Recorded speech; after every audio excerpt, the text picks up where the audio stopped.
Što se tiče odredbi Zakona o javnom redu i miru, koje propisuju sankcije novčane ili zatvorske za kršenje Zakona o nacionalnim simbolima, one jesu logičan nastavak istoga i nemaju nikakve posebne represivne mjere, nepoznate u drugim zakonima ili drugim državama i pravnim praksama.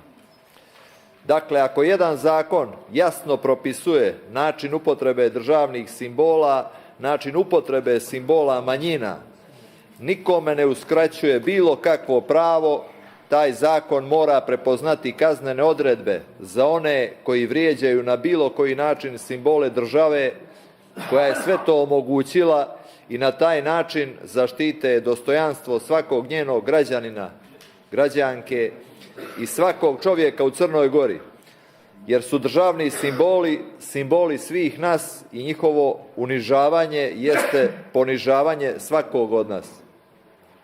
Dodatno, sankcije imaju i zaštitnu ulogu i u poštovanju prava nacionalnih manjina.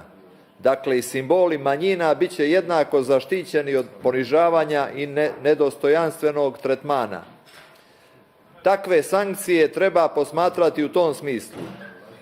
Ako neko očekuje da Crna Gora ne štiti svoje simbole i simbole svih njenih naroda, on očigledno i ne smatra Crnu Goru vrijednom poštovanja i sve njene građane, građanke ponižava i obezvređuje.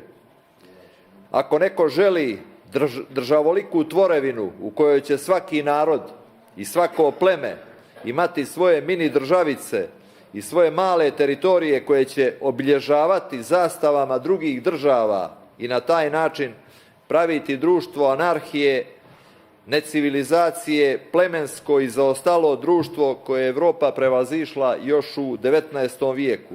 Ako neko to želi, naravno da će biti sankcionisan i da će mu crnogorska građanska nacija i građanska država dati jasan odgovor, jer to je dugoročno i gaženje ustavnog poretka u kojem je građanin nosilac suvereniteta.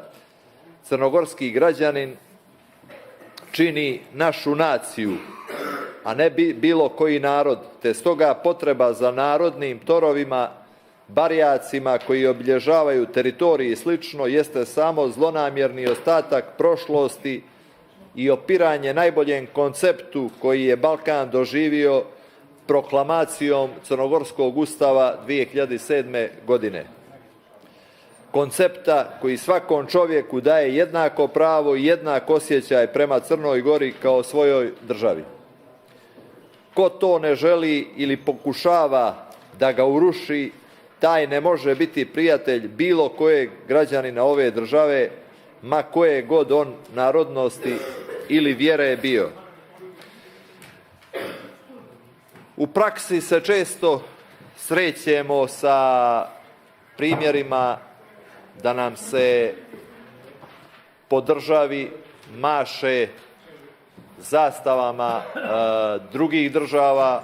Sve su to prijateljske države, ali to je na neki način provokacija građanske Crne Gore, kao što bi to bila provokacija da to mi radimo i u bilo kojoj drugoj evropskoj ili svjetskoj državi. Nije sam pobornik sankcija, rigoroznih sankcija, ali mislim da je u ovom prijedlogu zakona o izmjenama i dopunama Zakona o javnom redu i miru nađen neki sklad i Liberalna partija ga podržava. Hvala.